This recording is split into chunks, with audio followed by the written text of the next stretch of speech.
I was in church all my life. I thought that I knew the Lord. I was in church till I was about 15 years old, and I guess when I was 15, my mother and father kind of quit making me go, so I started going. I just quit going. I started getting into a lot of things, a lot of drugs and alcohol, premarital sex, and stuff like that.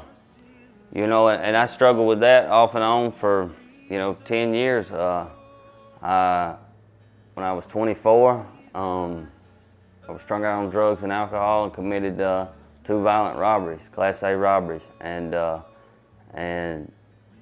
which that led me to prison. And I think the whole time the Lord was working on me. From the time I was on my way to prison, my mother had sent me a Bible before I left to go to prison, and while I was actually in prison in 2013, I started opening that Bible and started reading it, and I think the Lord was speaking to me then. But when I got out, I reached out for help, and last year I went to a program called the Restoration Ranch, and I think it was my second night there.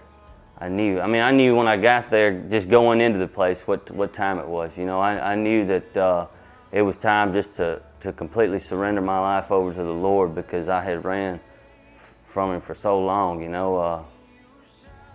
I would say just knowing that that's the first step to being obedient to God is being baptized. At first, I wasn't really in no hurry to get baptized.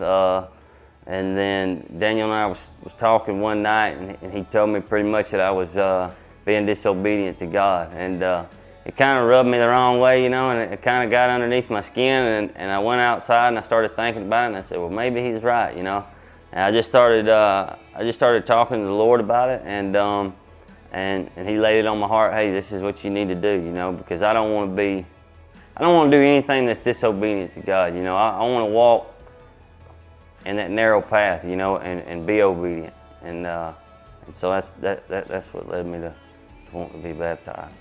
The gospel to me is that pretty much because of the fall of man, Jesus paid the price for me. His blood that was shed on the cross paid for my sin. So that I could become righteous with God, in God's eyes. All that guilt, all that shame that I carried when I was in addiction and struggling, I don't have to carry that anymore because of the blood that was shed on that cross.